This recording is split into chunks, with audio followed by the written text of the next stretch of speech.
If you want to get the maximum amount of profit from a website, you need to get as much traffic as you can. If you want to get the maximum amount of traffic to your website, you need to get to the top of Google.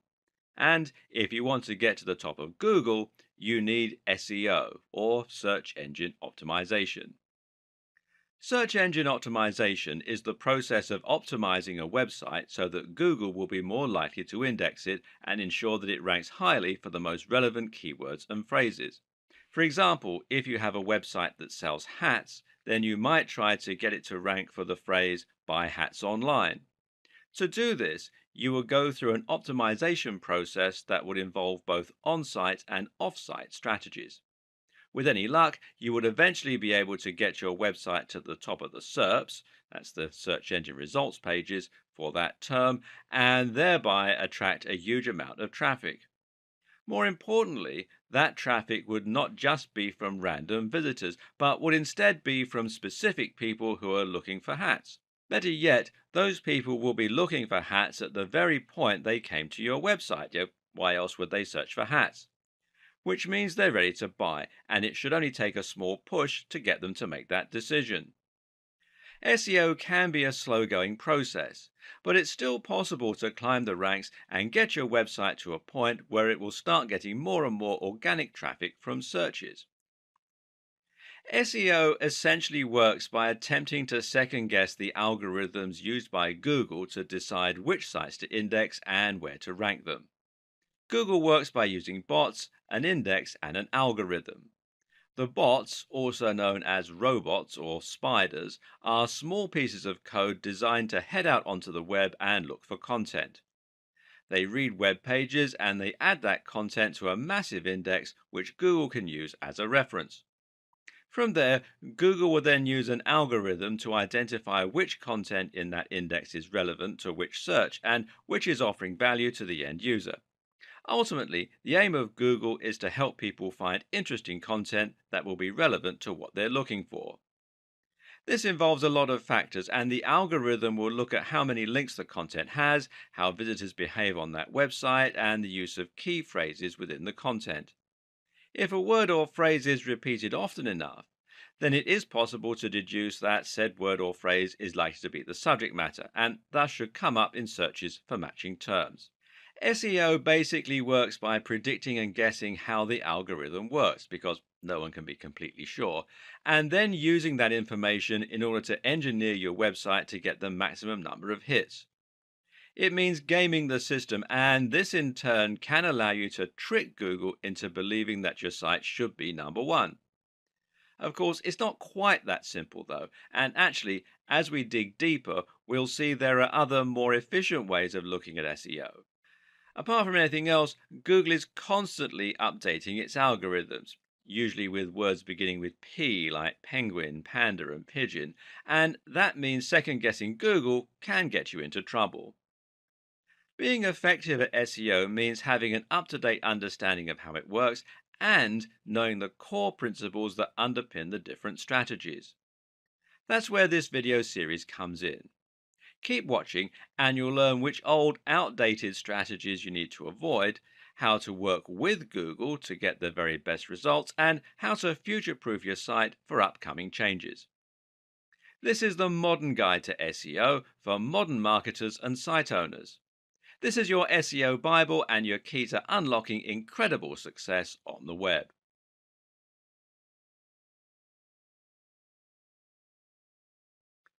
We're going to start this series with a little history lesson. Why? Because understanding how SEO used to work, how it has progressed, and what you now need to avoid is a very good way of creating context and helping you to understand what SEO means today.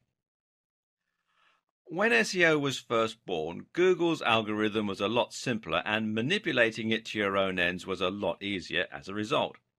Back then, Google looked at two key factors in determining its rankings. Those factors were keyword density and links profile. Your links profile, also called your backlinks profile, is essentially determined by how many links you have pointing to your website coming from other sites. This serves two important roles. Firstly, links help Google's robots to find your website. Bots crawl the web by reading content and following links from one site to another. If you have a link on a site that Google has already indexed, then this will allow it to find yours and add it to the network. At the same time, Google views links as testimony, assuming that a website would only link to another website if it thought said website was good and had something valuable to offer its users. Google would also assume that if you have links from 20 websites about hats, then your site is probably going to be about hats as well, especially if the anchor text has your search phrase in it. The other factor was keyword density. Keyword density meant how many times your website would repeat the words that you were trying to rank for. The more content you had and the more often you repeated the same phrase throughout that content, the more likely you would ultimately be to get ranked for that search term and to show up high in the SERPs. Of course, it was also important to research the keywords and to make sure they were actually being searched for. For this, marketers could use Google's keyword research tool in order to check the volume of searches and to get an idea about how much competition there was. A savvy optimizer would then be able to look at terms with the highest search volumes and lowest amount of competition and then try to rank for those phrases specifically. This simple algorithm makes a lot of sense in theory and should have helped Google to find content that people would be looking for quickly and easily. It would read the content in order to see which site was the most relevant for that term, and it would look at which sites had the most links from other websites. But the problem was, people eventually cottoned on to the way this worked and began to take advantage of it. Search engine optimizers realized that all they had to do to get to the top of Google was to create as many links and as much content, with keywords, as possible. So webmasters began to spam link directories and content farms, submitting their links everywhere they possibly could. They began to pay other content creators to place links on their pages, and they would also trade links. Most websites ended up with a massive list of links somewhere on one of their pages, and these would just be other random sites that had contacted them and asked to exchange links. Worse was what started to happen to content. In a bid to create as much content as possible and to use the keywords as often as possible, creators began to churn out content in huge quantities while giving no regard to quality. They also began using keyword stuffing, which essentially means repeating keywords over and over again, even when it doesn't make any sense. A typical website from the early 2000s might read, "Are you looking to buy hats online? Then you have come to the right Buy Hats Online website. This is the best place to buy hats online for anyone who wants to buy hats online, Carolina." As you can see, this content is completely nonsensical and will be highly off-putting for any real visitors looking to make a purchase. And then it got worse still. Creators began to actively steal content from other site owners and spin it in order to make it unique. Now, Google won't rank duplicate content, otherwise it would risk making every search result identical. So content spinning, as it came to be called, essentially means that you're taking an article or a blog post and using software in order to exchange many of the words for synonyms.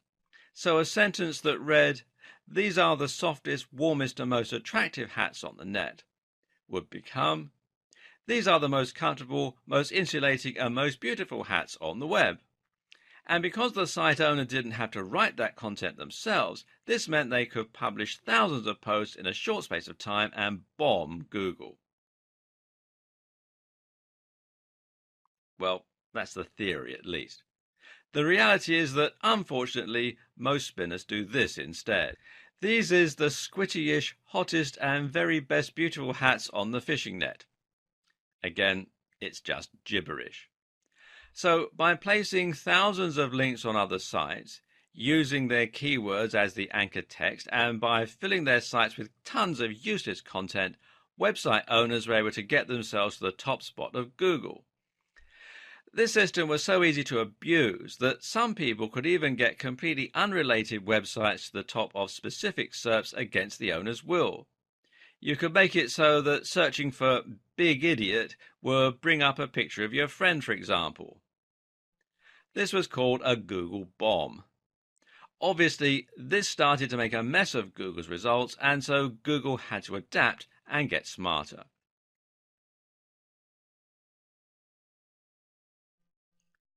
Because of all the abuse we talked about in the last video, Google had to change and adapt to maintain its spot as the #1 search provider.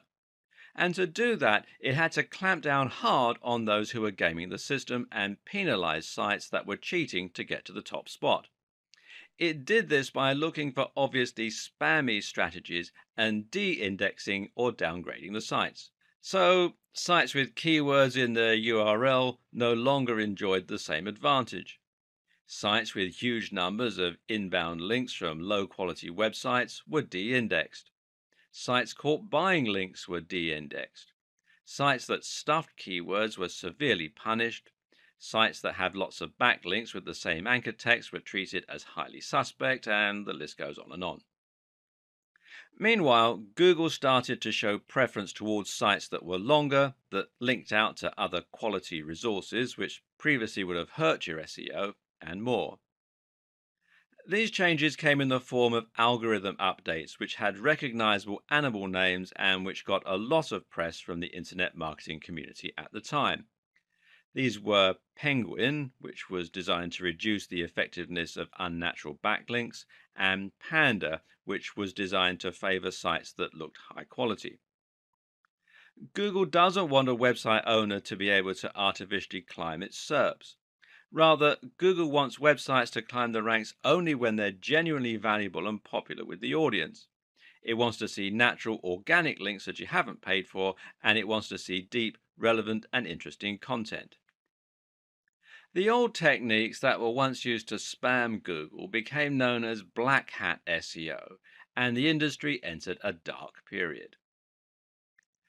It's hard to overstate just what the impact of these algorithms changes had on the SEO industry at the time, and on countless other industries as well. These changes ended up completely de indexing massive websites overnight. Sites that had followed conventional wisdom to get to the top spot on popular search were now completely de indexed, cutting off the vast majority of their traffic and sales. This led many to proclaim that SEO was dead, that it was no longer possible to game the system because you would be penalized for buying links or for stuffing keywords. And even if someone could break Google's new algorithm and work out a new way to game the system, it would only be a matter of time until Google changed its algorithms again. The industry as a whole was in trouble, and SEO became a dirty word. Many people felt that SEO and black hat SEO were synonymous, and more people began to turn to social media for marketing, with the likes of Facebook and Twitter massively on the rise. But was SEO really dead? Not at all. It was just going through a metamorphosis. SEO is not the techniques we use to get our sites to the top of Google. SEO is simply the objective of getting to the top of Google. Any technique you use to try to get more attention from Google could be considered SEO. So, if Google wants us to create a high quality website, then creating a high quality website becomes SEO. The hard part is just unraveling what Google's idea of a high quality website should look like.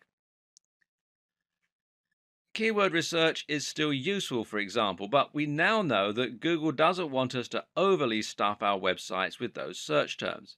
Instead, the recommendation hovers at around 1 to 2% keyword density. So, if you write a long article and include the search term a few times, that should be enough, as long as it's also in your code a little or in your file name. It's also worth noting that Google looks for keywords in specific places in your content and gives those extra value. Google will consider it a strong sign if your keywords are used in your headers or in the first paragraph of your content. Google also looks for synonyms, though, and related language, which is something that we'll discuss more later on. And it no longer cares about how many links you can get. It cares far more about how high quality those links are. So, if your links are from lots of highly trusted websites, then you'll find it does great things for your ranking. Google is also now looking at things like bounce rates, how long someone spends on your website, and it's looking at how your site renders on mobile and how quickly it loads. You can now get penalized for typos and mistakes. And Google is also looking at social sharing signs. If you have lots of plus ones from Google Plus, for example, then this can have a large positive impact. In short, Google is looking for signs of quality, relevance, and great design. At the end of the day, Google does not care about you as a content creator. You're not Google's customer. Google's customer is the end user who searches for a key phrase because they want to get relevant information or find the answer to a question. So, if you forget the specifics and instead make your aim to deliver high quality content consistently targeted towards a specific subject matter, then your goals will be aligned with Google. That means Google will want to share your content with its users. And it means that each update and change Google makes should actually benefit you as a creator. This is what good SEO is about today. Forget trying to trick Google and instead think about your users and think about working with Google.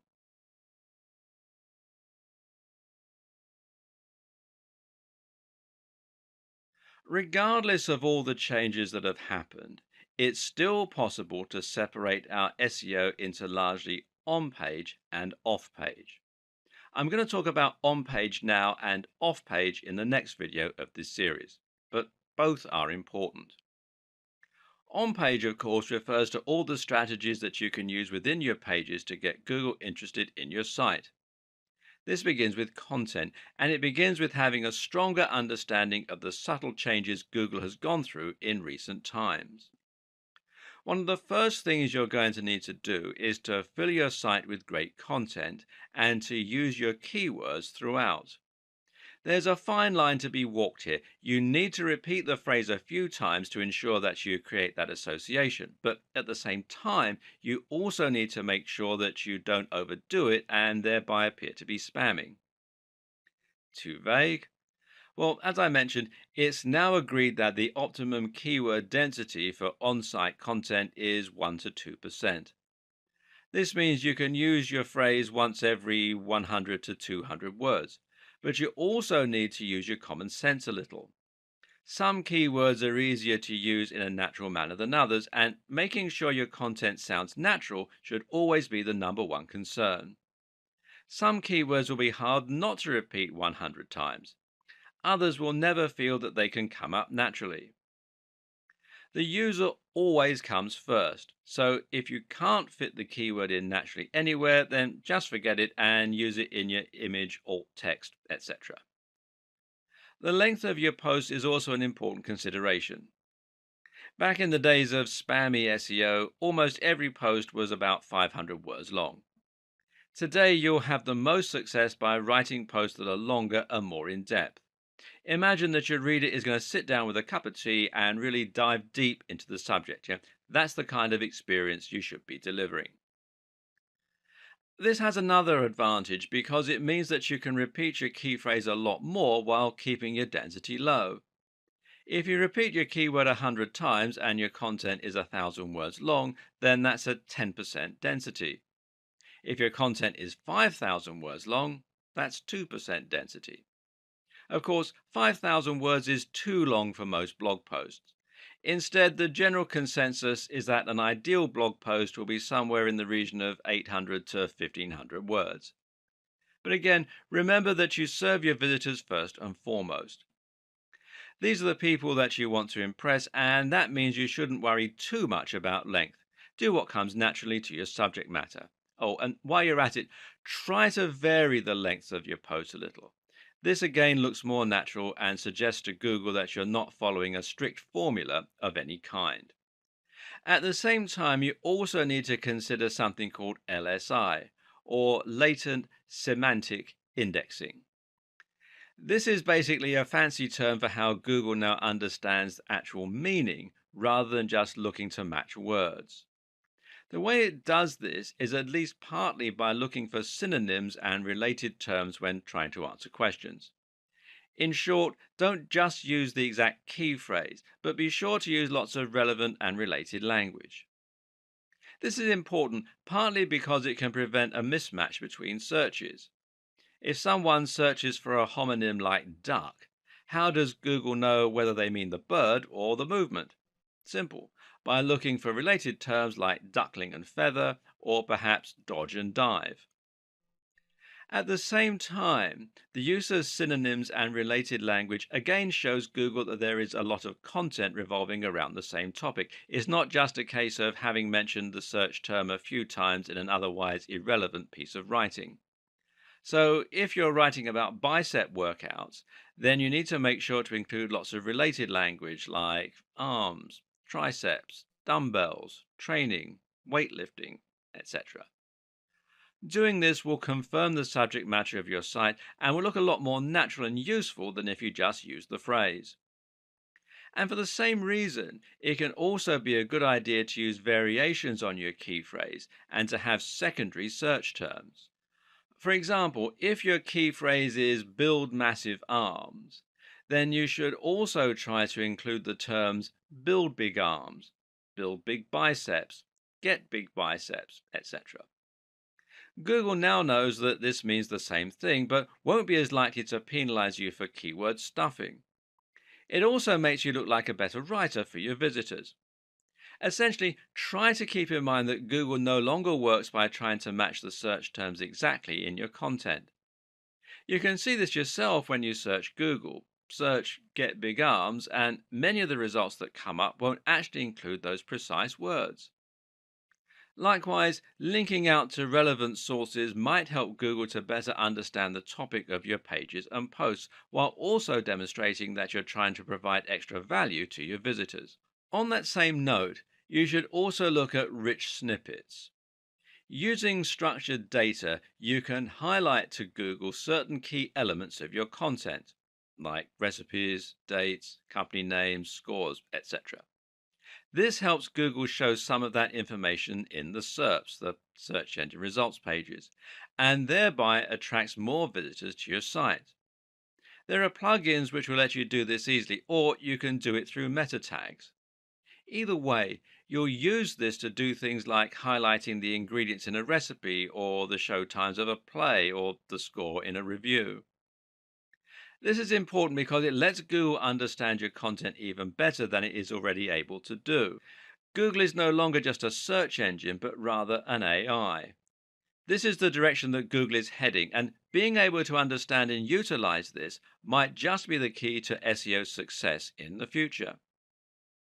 Right now, using structured data and rich snippets will allow information from your site to appear right in the SERPs. This way, if someone searches for a recipe, they'll be able to see the ingredients for your version before they even click on your link. This means your listing will take up more space and demonstrates the value of your site. In turn, this means you're going to attract more clicks than a site without that information. The next element of on-page optimization is the site design itself. Using breadcrumbs, for instance, can help a lot, as can using alt tags for your images so Google knows what they are. More important is the actual function of your website. Does the page load quickly? Is it mobile friendly? Mobile friendliness in particular is something you absolutely cannot ignore today. In terms of the actual design and function of your website, the main goals are to ensure that your site will load quickly and that it will look great on mobile. Again, this helps to keep people on your site longer because it will be enjoyable for them to be there. Avoid using too many plugins which will slow you down, and try not to inundate your visitors with adverts and popovers. Did you know that using light colors like light blues can actually help to keep people on the page longer by making them feel more relaxed? Consider this when picking your theme. Likewise, choose a theme that will adapt to the size of the display viewing it, and make sure you take advantage of things like caching to keep your site nippy. Themes that do this are called responsive insofar as they respond to the shape and size of the display they're being viewed on. This works by removing certain elements, by rearranging menus, etc., and by shrinking images. Note that mobile friendliness also means things like having large buttons, which are easier to click with a finger rather than a mouse, and avoiding mouse over drop down menus that, again, can't be operated on a mobile without a mouse. The best way to ensure that your website is responsive, that it looks the part, and that it will encourage the maximum engagement is to use WordPress. WordPress is a CMS, that's content management system, that makes it incredibly easy to build a responsive website and then add a custom theme that you've downloaded, either free or paid, or made yourself. Using WordPress removes much of the guesswork and makes it very easy for you to implement new layouts and even add things like rich snippets by downloading the right plugins. There's a massive online community to support your development, and the tool is used by many of the biggest sites on the net, meaning that it is a proven quantity as far as SEO goes. And you can find more here at WordPress.org. Seeing as WordPress is free, you're actually really making life harder for yourself by using anything other than it to build your website. Check your mobile friendliness on this site here, which is search.google.com/search hyphen console /mobile hyphen friendly, and your page speed on this site here, which is developers.google.com/speed /page speed, all run together as one word, /insights. As I mentioned, there are a few miscellaneous tips that can also help to improve your on-page SEO. For example, it's generally accepted that using copyright notices and legal disclaimers can be seen as a positive sign by Google that these will make your website look more professional and more like a real business. Think as well about how you're going to help Google find the content within your site. Having a sitemap can be very helpful for indexing, for example. And you need to avoid using images that have text in them, and definitely avoid the use of Adobe Flash, seeing as Google is unable to read that type of copy. You can also insert your search terms into your site code by including in file names, the file name of an image, for example, and including it in the permalinks. Now, these are the URLs of specific pages, which should match the title of your posts. Then you have the behavior of your visitors.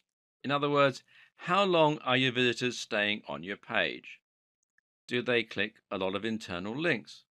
Do they scroll down the page? Are they leaving comments?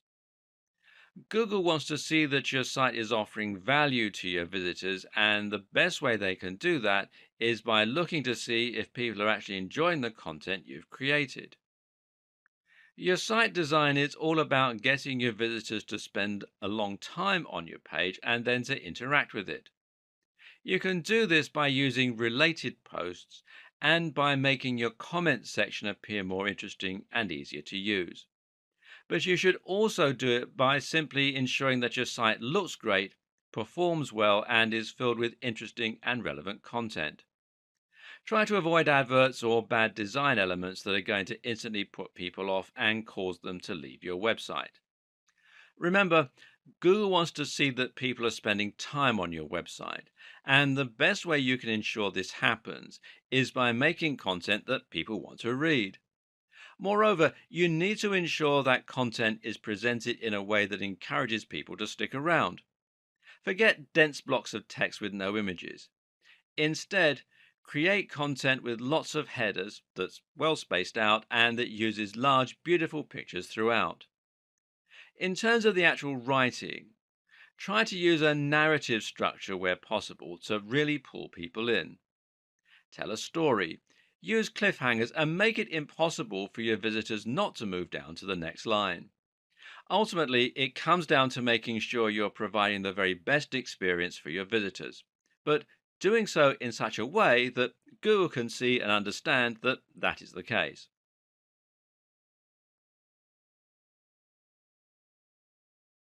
In the last video, we talked about the basic strategy you'll use for your on-page SEO. But what about link building? How has that changed in recent years? Once again, the key is to focus more on quality rather than quantity. If you once had 1,000 different links all coming from low quality websites, this could now actually stand to hurt your SEO as it will look like link spam. If you've been guilty of using these old practices in the past, you might want to consider Google's link disavow tool, which you can find here at google.com/webmasters /tools /disavow links main $PLI equals 1. And there is a posting on Google's blog which explains how the tool works and everything. And you can read more about that at support.google.com /webmasters /answer /2648487 HL equals EN. And what these tools do is it allows you to tell Google that you didn't ask for the low quality links and thereby prevent them from affecting your ranking. The fact that tools like this exist show that Google does still support good SEO, by the way. Once you've removed all your low quality links, you need to start looking for high quality links. Which ones are those? Simple. They're the ones that follow all of the advice that we gave in the last video on on-page SEO. These should be sites that are relevant to your niche stroke industry, but also ones filled with the very best quality content and which seem to have an entirely engaged user base. In other words, look for the very best sites in your niche. Make your site as good as theirs and then approach them for a link. The sites that Google will rank highest for a particular search term are the ones that appear the most relevant and that have the best content and the best design. At the same time, though, they will also be the ones that have the most trust. This means Google considers them an authoritative resource and expects the information on their site to be accurate and well written. This is something that sites like Moz have tried to quantify with terms like trust flow. However, there's no defined method of determining a site's trust, and instead we have to infer the best strategies for building trust, as usual. What we do know is there are some sites that Google trusts absolutely implicitly. These are sites like harvard.edu, BBC News, etc. And how does it know it can trust them? Well, the current understanding is that Google will trust sites which either have a very well organized brand name, like the BBC or The Verge, or sites that have .edu or .gov domains. So, how can the rest of us thrive? Well, simple. We try to get links that come from those highly trusted resources. If you were able to get a link from BBC News, for example, this would absolutely transform your success. You would find you got hundreds of thousands of visits to your site simply from people clicking on your link, and this would result in hundreds or even thousands of dollars in AdSense and sales overnight. Meanwhile, if the content that was linked to was good, thousands of these people would post your link and share it. And more importantly, Google would sit up and take notice that the BBC had linked to your site. A highly trusted authority is linking to your site, suggesting that your site is also a highly trusted authority. This will be worth more to you than a million links you bought, traded, or posted on link directories. If you can't get a link from the BBC, then where can you get a link from that will have a similar result? Unfortunately for many of us, it's nearly impossible to get a response from a massive site like the BBC, unless perhaps we have a newsworthy story and a useful contact. And so we're going to have to look elsewhere. A good place to start is with the Google News section of the SERPs. If you search for something like election results during an election, then you'll find that a few results are highlighted at the top of the page with an image and a snippet of text, as you can see here. Now, if you click here on the News tab, you can find more news and stories. Now, these news stories aren't manually curated, but are rather selected from sites that Google trusts. If a site is in Google News, then it's a pretty sure sign that that site has made it, especially in a competitive niche. And thus, it shows you exactly where you need to be getting your links from. If you can get links from any of these sites, then you're going to get almost the same boost as you would get from the BBC, although to a lesser degree. But how did these sites make it so big? Perhaps they got links from the BBC, in which case you're getting some of the benefit via their link to you. And the same thing would happen if they had a link from a site that had a link from the BBC. Try to think of this as a game of degrees of separation. You might struggle to get in touch with the very biggest authorities on the web, but if you can indirectly trace a link back to a big site, then you'll enjoy more love from Google the closer that relationship is. Chances are that you already know what the biggest sites in your niche are. These are the sites that are household names and that everyone goes to when they want information on your subject. Chances are they're also the same sites that end up in Google News. And because they're so big, they've probably got links coming in from other big sites. So, how do you get these big sites to answer you so that you can get some benefit from their links? And seeing as you're no longer allowed to buy links or do link swaps, how do you get them to link to you? Well, generally, the answer that most SEO experts recommend is using guest posts. A guest post is like a link swap, except that instead of swapping a link for a link, you're swapping free content for a link. Your job is to scope out sites that might be responsive to a message from you. Look at the type of content they publish and then write a post that's along the same lines. You then contact the site owner by email and show them your content, asking if they would like to publish it. The deal is that they can publish your post, but only if they include a link back to your site in exchange. They can do this by putting your link and bio in an author box, or they can do it by including your link naturally in the content of the article. By embedding the link this way, you make it look a lot more natural and you can send even stronger signals about the topic of your post. And remember that it's also highly important for the topics of sites linking to you to match the topic of your site. And this way, you're not only posting on a site you chose in your niche, but you're also filling it with a directly relevant post. This is a fantastic way to build links, but there are a few caveats. The first is that you still need to be careful. Matt Cutts, who used to work on Google Search, has made it clear that the overuse of guest posting can still lead to penalization. This is still a form of link manipulation. Likewise, you need to be careful about constantly using the same anchor text and generally being predictable. Mix it up. Finally, consider that it will still be hard to get an answer from top influencers in your niche.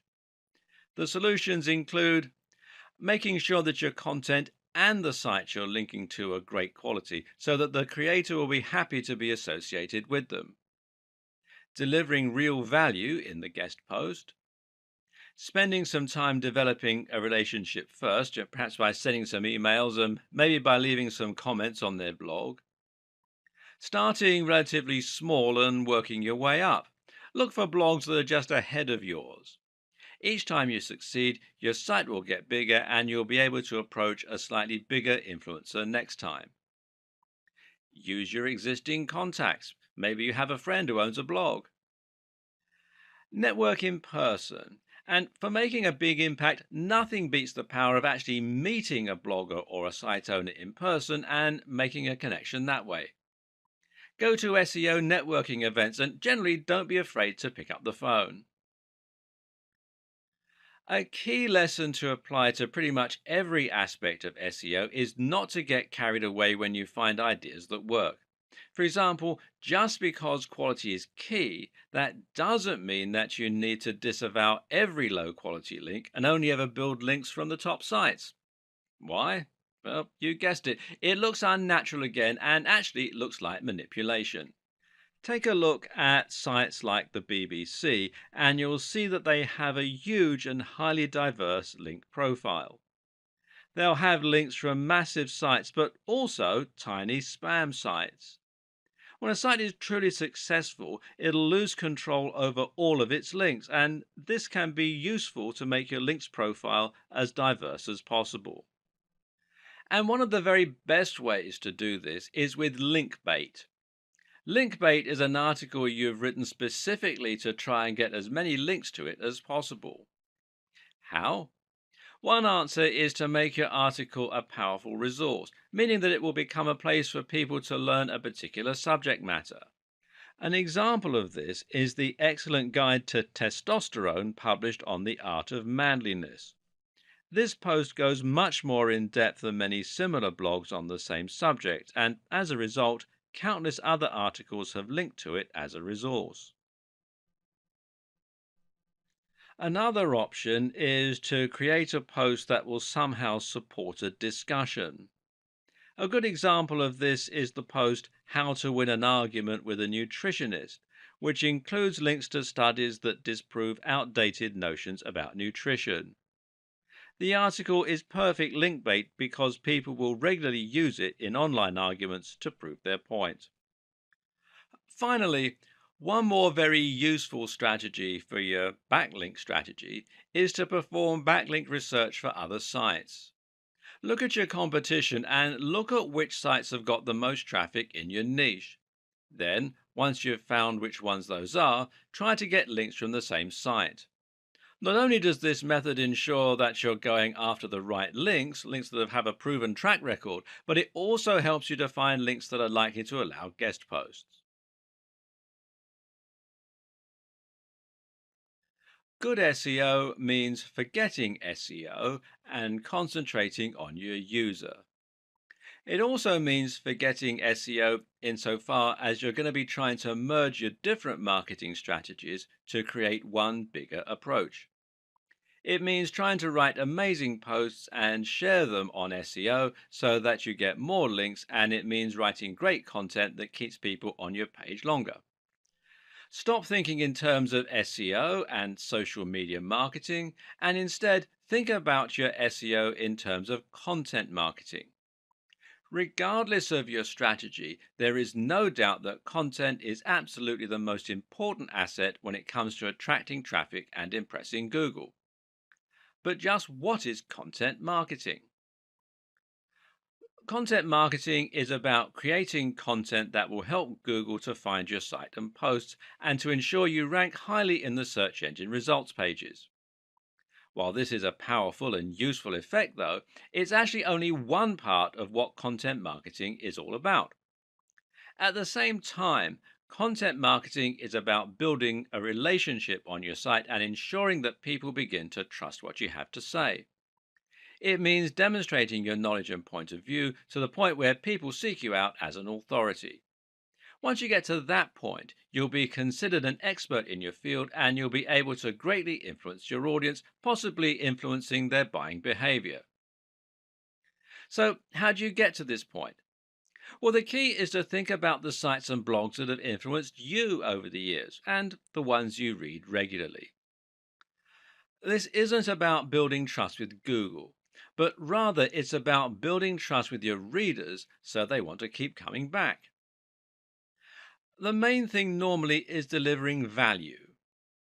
Each post you create for your blog should provide some useful and or interesting information that is actionable. At the same time, it should offer something that isn't available elsewhere, and it should be in-depth and comprehensive. This differentness is incredibly important and is something that all too frequently gets overlooked. If you're trying to stand out in a crowded niche, say the fitness niche, then it's not enough to simply write posts on how to get abs or how to lose weight. There are countless articles out there with the exact same title and subject matter. Instead, you need to concentrate on offering something that will be different, which might mean writing about an entirely new training method, or it might mean writing about something that examines the psychological motivation to train. Always ask yourself, would you read that content? Meanwhile, you need to be consistent in posting this kind of content and you need to be smart with your branding. Your brand needs to evoke your mission statement and your ethos. People should know from your website design and logo alone exactly what kind of subject matter you're likely to deal in and what they can expect from your site. This is also how you can build brand recognition and a consistent image across different forms of marketing, including on different forms of social media. Write for a specific type of person and try to make your brand into a movement with a clear objective. That way, people can actually get excited about you and will really get behind what you're trying to do. But the main goal is to offer consistent value and to become a source that people can start to trust. That way, when someone searches for an answer to a question, they might read your post and be impressed. If you then come up in the search results again, they might recognize you and be more likely to click your listing over the rest. Then they might decide to look around the rest of your content after they've been impressed a few times.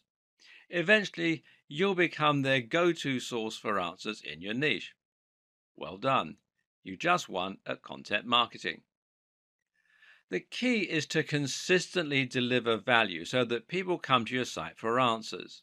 And this is also, ironically, what will get other good sites to link to your site. This is the perfect example of emergent SEO. In this case, you're working with Google by writing amazing quality content, and Google is rewarding you. This is how you truly grow in an organic way. And content marketing like this also makes a lot of sense from a business perspective. That's because people will be much more likely to buy from you if they recognize, know, and trust your brand.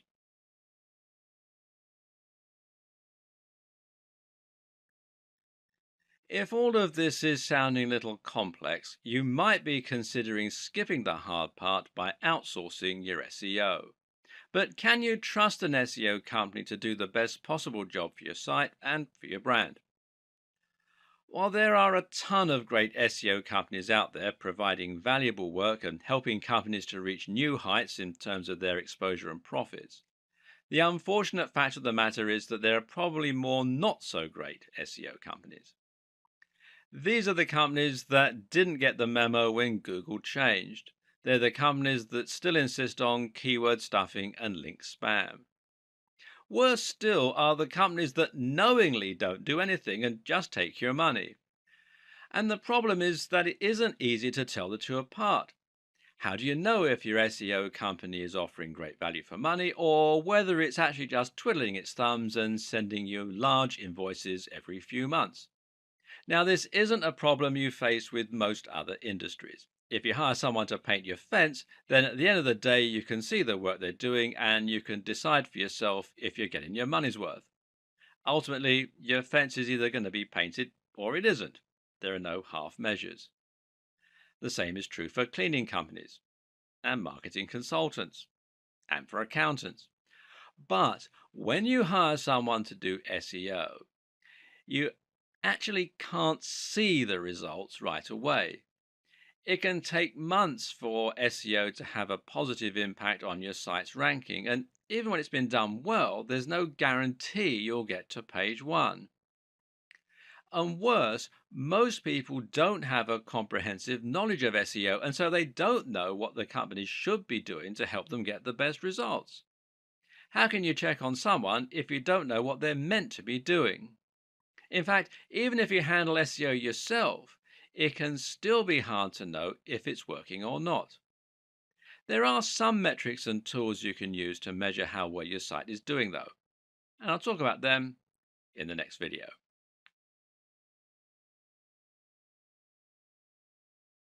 Because some SEO tactics take a while to bring traffic to your site, sometimes it's hard to track whether your SEO campaign is working or not, especially if you're outsourcing the process to an SEO company. One thing you can do, though, is to ask the SEO company to provide you with the metrics regarding the SEO campaign, and some of these metrics can be more useful than others. You can ask for the number of links that have been built, for instance. ask for the page rank of the pages where those links have been built, although page rank is now largely a depreciated measure, and use everything you've learned in this video series to ensure that those are high quality links and not just link spam. You need to think about long-term results, not a short-term boost. And you can track changes in your position in the SERPs, that's the search engine results pages. Many SEO companies will use tracking software which lets them see your site climbing the rankings for different terms over time. They can use these to deliver you a report showing how your site has climbed since their intervention.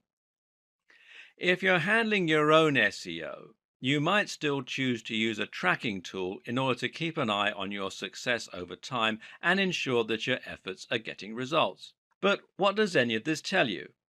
Because here's something else to consider. Getting to the top of Google is not the end goal. Even if you get to the top of Google, there's no guarantee this will bring more profits for your business because you need to ensure that the people finding your content are targeted and that those people are converting. Or to put it another way, all that really matters is the bottom line. If you're a business and you're paying for SEO, you'll need to know that you're getting more sales because of that SEO and you're earning more money. This way, the SEO is offering ROI, which means it's been money well spent. Savvy companies track the ROI of their SEO spend by using a tool called Google Analytics. This is the most well-known analytics tool for webmasters and marketers, and one particularly useful feature it has is the ability to set a goal and then track the traffic that makes it to that goal. If you're trying to sell a product, your goal might be the thank you page people get directed to after a purchase. This allows you to see not only that you're getting more traffic, but also that you're getting more targeted traffic that's actually converting. Better yet, Google Analytics will be able to tell you where those converting visitors come from. And specifically, you'll be able to see if someone who used your search term eventually ended up buying your product. These are people who have bought products from you because of your SEO efforts. If you hire an SEO company to help you rank for a certain search term, you're probably missing the point. A better way to approach this is to hire an SEO company to help you increase your profits or your brand awareness. Thus, the very best SEO companies are those which use a combination of different marketing tools, combining everything from SEO to social media to brand management. Part of this is choosing the right search terms. So, if you let your SEO company choose your search term and they don't increase your profits, they might be good at ranking, but it's not a good strategy. It's important to know whether ranking for the particular phrase you're interested in is actually going to translate into tangible results. The same is true if you're doing SEO on your own. And one way you can check how successful your SEO is likely to be before you spend lots of time and or money on it is to use PPC. PPC is of course pay-per-click. This is a type of advertising that involves paying each time someone clicks on an advert and visits your site. The two most popular PPC choices right now are Google AdWords and Facebook ads. It's equally important that you use analytics in your own SEO campaigns for the very same reasons. Good SEO is about constant iteration and seeing which actions are having the best impact on your tracking. Struggling to rank for a certain term? Then you can consider aiming for another one. Finding that people from an unexpected search term are converting more highly than those from other search terms? Then it might be time to switch gear and start trying to rank for that phrase instead.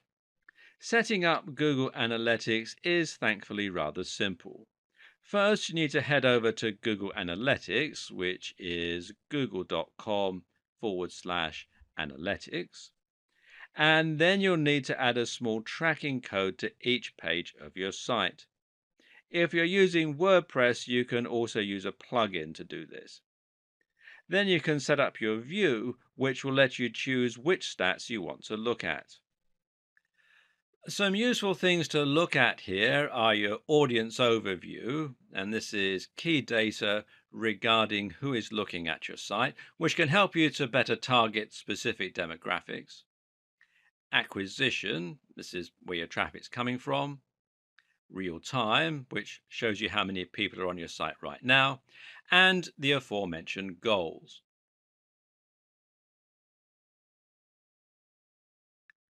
With what we've covered so far, you should now know everything you need to know in order to begin a modern and effective SEO campaign. The problem, though, is that, as we've already mentioned, SEO is something that is constantly evolving and changing. We already know that Google has a lot planned for its search algorithm in the future. And the first big change we can expect to see going forward is the introduction of a real time algorithm. This means any changes made to your site's SEO might be reflected immediately in the search results. This is expected to affect Penguin predominantly, which means it will have the biggest influence on inbound links and whether your backlink profile is mainly made up of high quality links or spam. In this case, adding a spam link to your site could result in an immediate downgrade to your ranking. Likewise, though, the reverse could also be true. Using the disavow tool could help you to see an immediate recovery, while a very good link could result in an immediate boost to your site. It's also not too much of a stretch to expect that in future we might see this start to apply to other aspects of SEO, including the ranking of sites and pages. We already see newspaper stories appear very quickly in Google's search results. So, what should you do to make sure that you'll benefit from these changes? How can you future proof your site in this regard? Well, one tip will be to stay on top of your links disavowing and to make sure you're constantly adding links and removing the unnecessary ones. In the future, bigger sites may need to have a whole dedicated team working on keeping their links profile healthy around the clock. Likewise, make sure to keep updating your site regularly and to keep the date as a schema in all your content. One good way to know what's coming in the world of SEO is to keep your eyes peeled to industry news sites and specifically to Google's own blog. Another is to think about the direction that Google is heading in and to try and guess what its larger plans are. And right now, everything is pointing towards a heavy investment in voice search and AI. Google is not just a search tool. With the capability of reading and understanding human language, Google is an AI. And what's more, it's shaping the way we develop our content, whether we like it or not. And it is embracing this more and more with each new update and each new product. Google Now is the name of Google's assistant service that combines search, digital assistant, and all the data that Google collects about us into one incredible tool. This is the real reason Google had to move towards latent semantic indexing. It needed to understand the content rather than just look for matches. And this is why Google needed to start using rich snippets and structured data so that it could understand the key facts from the web. This is what allows Google to use its quick answers box. Ask Google, how old is Barack Obama? And it won't just bring up a website, it will tell you. And Google also has localization and previous query functions. These allow it to suggest searches based on what you had previously searched for. For example, if you often research a particular celebrity, then in the future, Google might recommend searches relating to that celebrity. Google's personalized search also takes this into account, while its local search ensures that it will also be able to find results that are relevant to the area you're in. All of this combines when you use Google Now via voice search through Google Allo or Google's new Pixel phones. Here, you're able to conversationally ask Google what time it is, what the highest mountain in the world is, how high is it exactly, all that sort of stuff. This is the direction that Google is moving in, but What does it mean for the future of SEO? Will creators miss out when Google starts providing visitors with answers without them needing to visit our pages? For now, creators can start to focus on the Google Knowledge Graph, which is what powers many of the more complex components on the SERPs. Use semantic markups to ensure that Google will be able to find the answers to your questions. Build authority so that Google will know to trust your site, and try to use nouns in your language to make it machine readable. Being featured in Wikipedia is also thought to be useful for KGO, that's Knowledge Graph Optimization. Linking out to quality resources is also thought to be good for your KGO. Will you gain visitors from being featured in the knowledge graph? Well, perhaps not, but this is certainly an indication that you've gained Google's trust, and that can do a lot to help improve your brand awareness and to gain more trust from the users as well. For those reasons, it's certainly a worthy goal.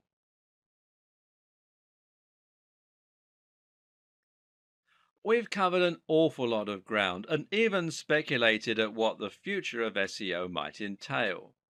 At this point, you may be wondering where to start and how to put everything you've learned into action. So let's simplify for a moment, shall we? Here are our key takeaways.